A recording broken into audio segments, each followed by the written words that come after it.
Bonjour et bienvenue dans l'émission de voyance. Christophe, votre voyant, répond à toutes vos questions.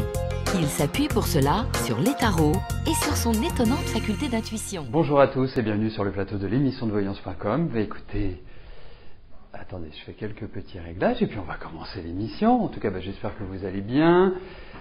Oui, effectivement, nous profitons de l'été indien à Paris. Il fait un soleil magnifique, une température extérieure idéale, donc tout va bien. Bon, allez, trêve de plaisanterie, je vais tout de suite répondre à vos questions. Liliane, bonjour. Vous m'aviez déjà posé la question et je vous avais demandé de la reposer à l'automne en disant que c'était un beau projet. Votre petit ami Florent et vous allez vous installer ensemble.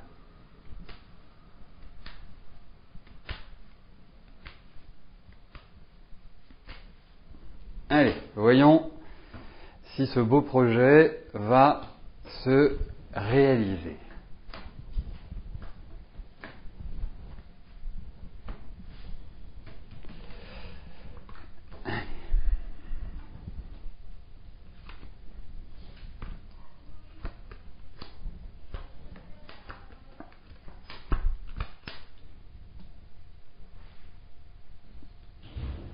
Alors, je dirais que pour réaliser ce projet, c'est-à-dire se mettre ensemble, vivre sous le même toit, eh bien, il est important de régler certaines choses, parce que j'ai l'impression que vous tirez pas forcément dans la même direction. Comme s'il y en a un qui voulait à gauche, l'autre voulait à droite, en quelque sorte, les exigences ou les... c'est pas les exigences, ce sont les désirs, on va dire. Les désirs de chacun ne sont pas identiques. Mais effectivement, on a l'impression que tout le monde prend une sorte de nouveau départ. Regardez-vous, Liliane. Cette année qui, il faut le dire, n'a pas été vraiment terrible, on sent que depuis peu, l'énergie est en train de changer et l'énergie est en train d'être plus positive pour vous dans votre vie. Alors, effectivement, moi je pense qu'il ne faut pas mettre la charrue avant les bœufs, tel que je vois ces cartes-là. Il y a, je trouve, dans ce tirage, des choses qui doivent être recentrées sur le plan affectif. Je ne sais pas où vous en êtes actuellement par rapport à lui, ce sera l'objet d'une autre question. Mais en tout cas, je sens qu'il y a quand même des petites tensions. Et c'est pour ça que j'en déduis que vous n'êtes pas forcément sur la même longueur d'onde. Donc, pour moi, je vous dirais une chose. Jusqu'à la fin de l'année, début de l'année, vous laissez les choses tranquillement se faire. Vous n'intervenez pas, vous n'essayez pas de faire du forcing ou d'influer sur la réalisation de ce projet. À partir de l'année prochaine, parce que il y a vraiment l'idée d'une installation, effectivement, mais je pense qu'il n'est pas exactement dans la même dynamique que vous. Et c'est ça qui pose problème. Et vous allez voir, c'est tout le mal que je vous souhaite que le contraire arrive, mais il pourrait y avoir des petits agacements, des petites irritations, des petits énervements par rapport à lui. Donc c'est pour ça, pour l'instant, zen. Zen, vous vivez l'instant présent, carpe diem. Cueillez le jour. Voilà, profitez de la vie, profitez de lui, et vous avancez tranquillement.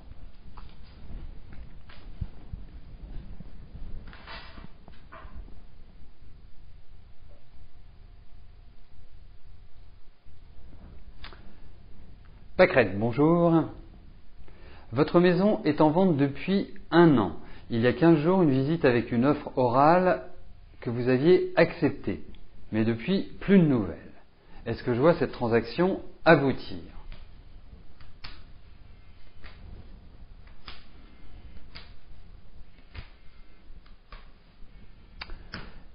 Allez, voyons cela.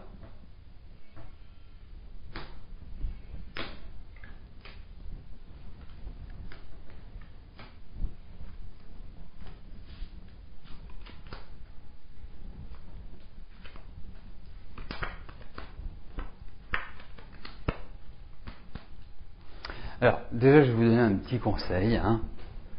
Entre nous. Quand quelqu'un vous fait une offre, c'est une offre par écrit. Une offre orale, ça ne vaut rien. La seule chose que l'on peut y voir dans une offre orale, c'est de dire « Ah, ils sont négociables ». À partir du moment où vous avez une offre écrite, vous avez du tangible. Voilà. Moi, c'est comme ça que je le vois. Une offre orale, moi, je peux arriver en disant « Oh, écoutez, votre maison, magnifique, super, c'est exactement ce que je recherchais. Ah, vous en voulez 1 million? Oh, il n'y a aucun souci, alors on peut négocier un petit peu. » Voilà, c'est... vous savez, vous avez des touristes de la visite. Donc, voilà. Après, je pense que... moi, je vous dirais qu'il y a des choses qui arrivent par surprise. Je me suis plus orienté sur la vente de votre maison, parce que ça fait 1 an qu'elle est en vente, donc c'est quand même assez long, hein, 1 an de mise en vente, et je me suis dit, voilà, je voudrais voir la vente de la maison. Pas forcément par rapport à eux, mais par rapport à vous. Vous allez la vendre, votre maison. Rassurez-vous, ne vous stressez pas, tout va se mettre en place pour cela. Moi, j'ai plus l'impression que ce sera autour de votre anniversaire. Je voyais que vous étiez du mois d'avril, je crois qu'il y a une représentation du printemps. À partir de ce moment-là, c'est bien plus positif, hein, à partir de mars. Donc pour moi, c'est là que vous pourrez vraiment vous libérer de cette maison. Mais surtout pas de stress.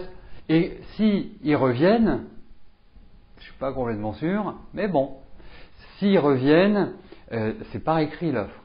Voilà, vous êtes inflexible. Il ne faut pas avoir peur de perdre un acheteur parce qu'il peut vous mener en barque. Non, c'est pas mener en barque. Il peut vraiment vous faire pique-pendre, on va dire. Mais en tout cas, je peux vous dire que c'est que la maison va se vendre. Voilà, vous en faites pas. Donc pas de stress. Quand vous avez des visites, vous êtes zen, souriante et tout. Merci, en bateau, c'est ça.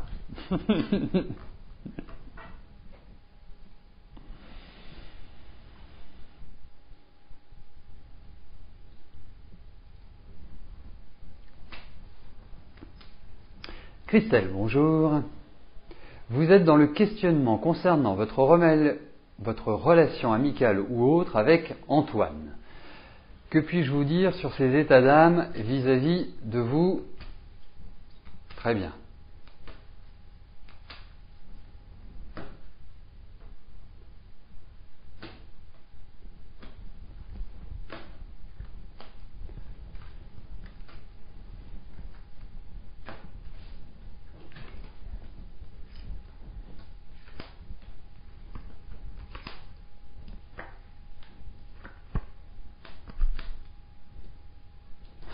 Ça manque un peu d'affectif, parce que quand vous me parlez de relation amicale ou autre, je sens quand même plutôt dans une dynamique un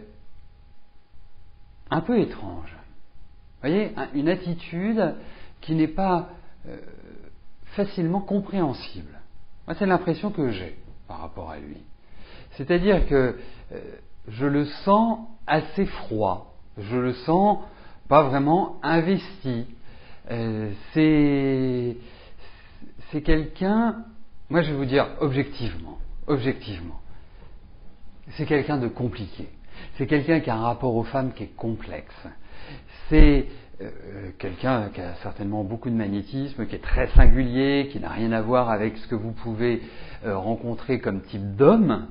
Il y a une maturité, indéniablement, et en même temps il y a une immaturité affective, amoureuse, sentimentale. Donc pour moi, c'est une relation qui reste quand même assez brouillonne, assez obscure, donc c'est pas épanouissant pour moi. Voilà ce que je puis vous en dire.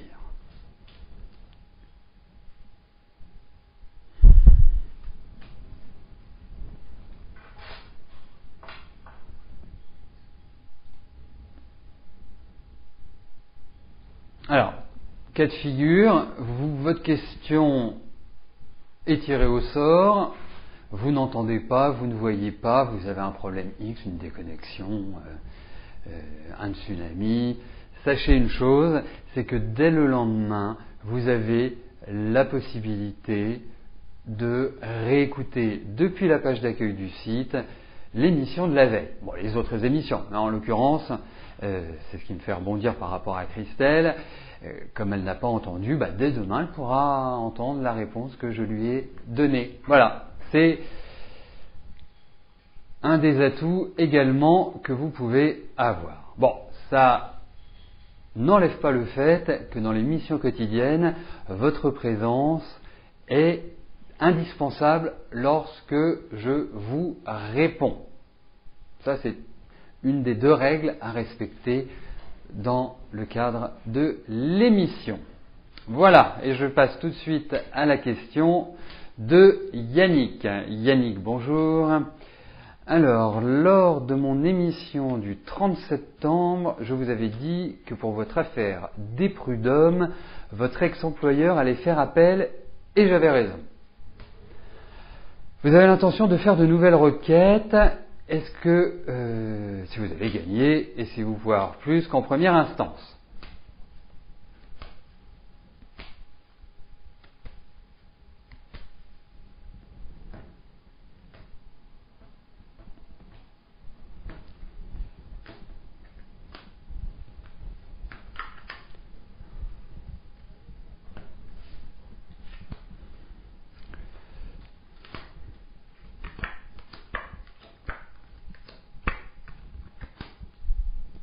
Vous allez gagner.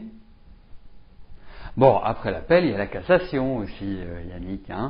Non, ça c'était juste une plaisanterie. La cassation, faut quand même, surtout pour un prud'homme, c'est quand même... vous allez gagner. Et effectivement, je pense qu'il y a d'autres éléments qui vont rentrer en jeu, mais je pense que vous vous en sortez extrêmement bien. Voilà. Pour moi, c'est une affaire qui est rondement menée. Voilà. Donc c'est bon. Tout à fait, tout à fait. Je vois qu'il y a des juristes, ou en tout cas des connaisseurs, et ça ne doit porter que sur un point spécifique. Donc, pour moi, Yannick, je ne sais pas quand votre affaire sera jugée. Le moment venu, vous hésiterez pas à reposer la question, mais a priori, c'est bon pour vous.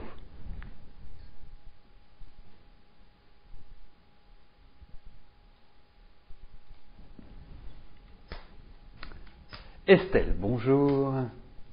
Est-ce que je vous vois changer de voiture en 2016 ?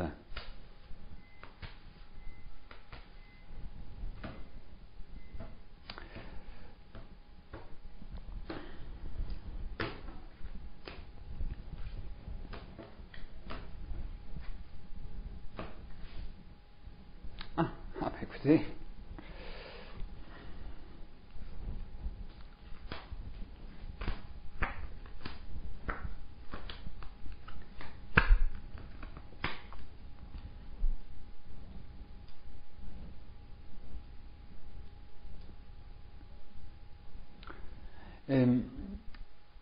Vous voulez changer de voiture parce que votre voiture est trop ancienne, parce que votre voiture roule que sur une roue. Quelle est la raison pour laquelle vous souhaitez changer de voiture ? Vous avez vu la voiture de vos rêves parce que aujourd'hui, ça va me paraître compliqué de changer immédiatement de voiture, et pour des questions financières, tout simplement. Là, c'est clairement indiqué. C'est pour ça que je vous pose ces questions-là, parce que moi, je pense... oui, mais faites attention. Enfin, la question telle que vous l'avez posée n'est pas forcément idéale. Voilà.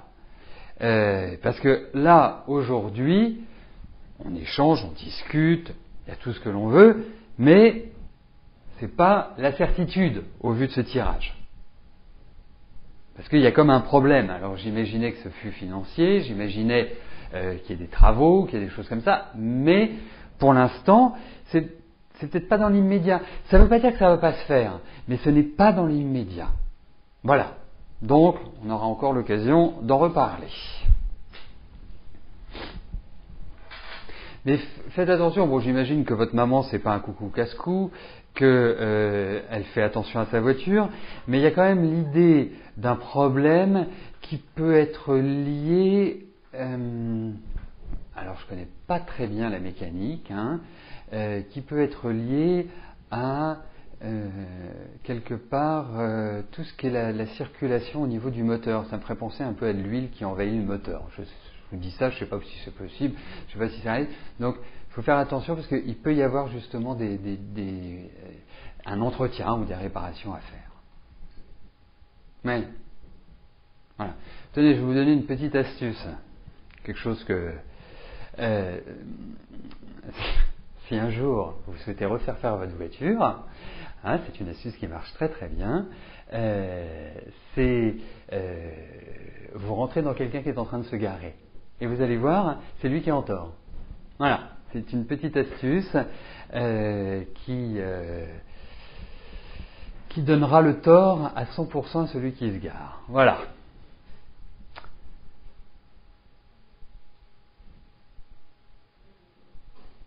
Linda, bonjour.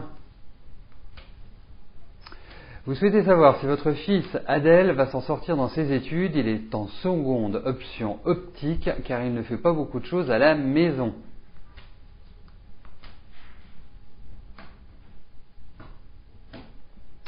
Eh ben c'est peut-être malhonnête, mais c'est exactement ce qui m'est arrivé. Voilà. J'étais en train de me garer, il y a quelqu'un qui m'est rentré dedans de plein fouet, alors allègrement, et c'était moi qui suis responsable. Voilà.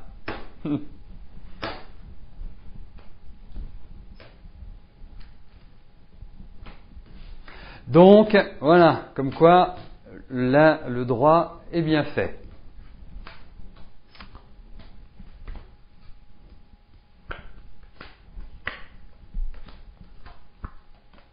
Alors, bon, effectivement, c'est pas brillant. Et ce qui est curieux chez votre fils Adèle, c'est que il est extrêmement doué. C'est-à-dire que quand il s'intéresse à quelque chose, il apprend vite, il est tout à fait à l'aise. Donc ça s'appelle de la paresse. Alors il y a aussi une autre chose chez Adèle, c'est que c'est normal que vous vous inquiétiez, on s'inquiète tous pour nos enfants quand ils sont à l'école, pour qu'ils travaillent bien, pour qu'ils se réalisent, pour qu'ils aient une bonne situation, pour que tout ça, c'est l'idéal. Indéniablement. Mais votre fils s'en sortira très très bien une fois qu'il sera dans la vie active. Ce sera vraiment quelqu'un qui s'accrochera. Parce que lui, ce qu'il veut, c'est sa liberté, ce qu'il veut, c'est pouvoir faire ce qu'il veut, ce qu'il veut, c'est ne pas avoir de contraintes. Voilà. Donc, il est clair qu'il va très bien s'en sortir. Moi, je vois quand même des changements. Il y a des choses différentes qui vont se mettre en place, mais il s'en sortira bien. Vous en faites pas. De toute façon, il est fait pour bouger, votre fils. Il n'est pas fait pour être sédentaire. Donc, je ne sais pas si c'est vraiment la voie idéale pour lui.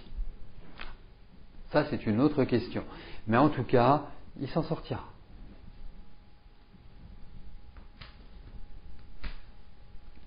Véronique, bonjour. Vous pensez que votre ami vous cache des choses, vous est infidèle, est-ce la réalité? Ou c'est vous qui vous faites des films?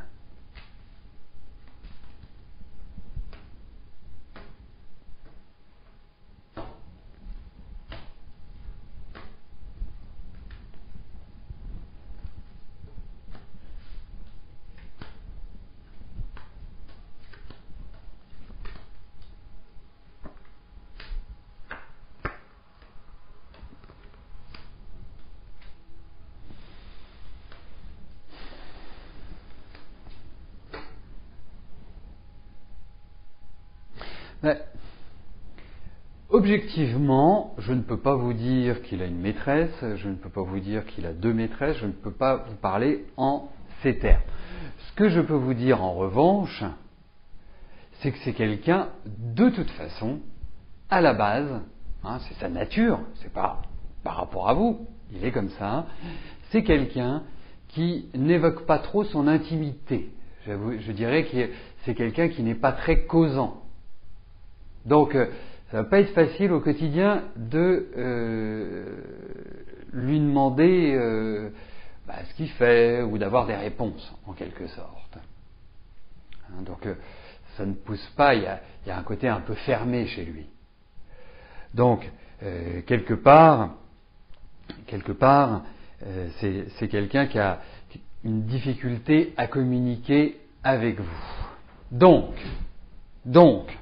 par rapport à votre question, moi aujourd'hui, ce que je peux vous dire, c'est que s'il a eu une aventure, il a eu une aventure, mais je ne vois pas quelqu'un de fixe. Vous voyez, je vois pas qu'il ait une maîtresse, par exemple. Ce que j'appelle une maîtresse, c'est quelqu'un qui est présent dans sa vie. Voilà, ça ne ressort absolument pas au niveau de ces cas. Mais en revanche, ce qui ressort aussi, c'est que vous en avez marre. Et je pense qu'en arrivant à l'aube de cette fin d'année et de ce début d'année, les relations risquent de devenir un peu plus complexes. Ça ne va pas être facile de trouver un équilibre.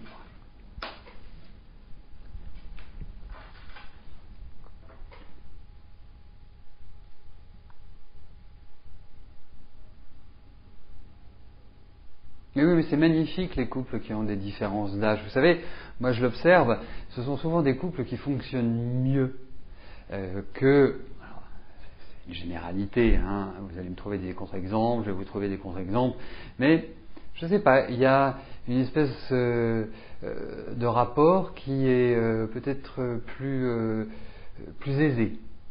Ouais, c'est ce que j'observe, en tout cas. Mais pour moi... ce n'est absolument pas un critère qui rentre en ligne de compte dans une réponse, dans une analyse de couple.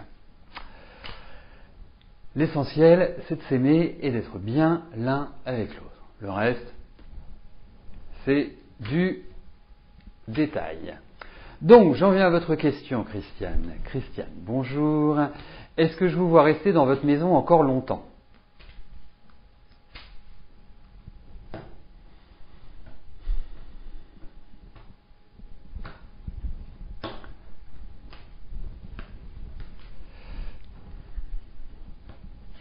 Mais vous avez envie d'y rester dans votre maison ? Ou vous avez envie de déménager ? Il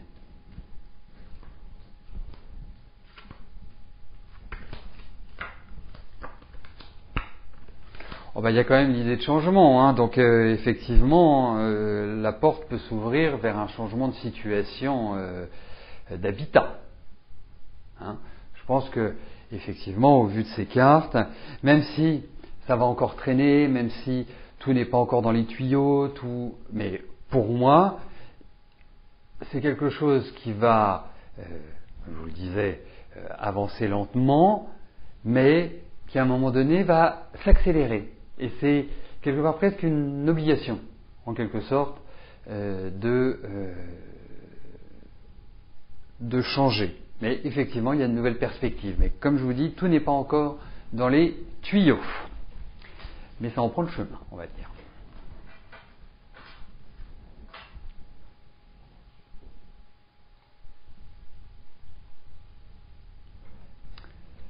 Laurence, bonjour. Il y a quelques jours, votre ancien propriétaire vous a contacté pour vous dire qu'il avait fait venir un électricien et que le chauffage était HS et vous demande de régler la facture. Lors de votre état des lieux de sortie, le 19 février, il était spécifié que 2 radiateurs ne fonctionnaient pas.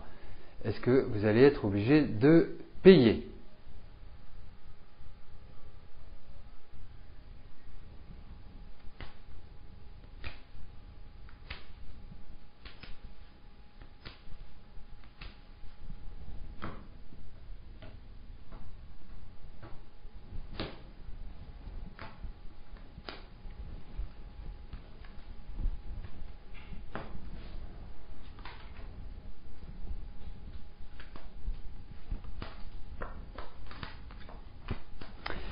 Eh ben non, il vous fait un coup de grigou, votre ancien propriétaire, hein, et je le trouve vraiment, et il va être très pressant, hein, il va être même très agressif, j'ai l'impression, hein, pas du tout sympathique. Vous n'avez rien à régler, je ne pense pas que... Non, vous n'avez rien à régler. Pour moi, voilà. Je ne vois pas pourquoi. Il n'y a rien à régler. Alors, je suis insistant parce que vous risquez de dire je vais payer, comme ça je vais avoir la tranquillité, mais là, vous n'avez rien. Il vous fait un coup de grigou, tout simplement. Voilà, écoutez, nous terminons cette émission sur la question de Laurence. Ce soir, à partir de 18h, vous retrouverez Rose dans les mardis soirs de la voyance. Et quant à moi, nous nous retrouvons dès demain à partir de 13h. Je vous souhaite une excellente fin de journée. Merci, à plus tard. Bye bye.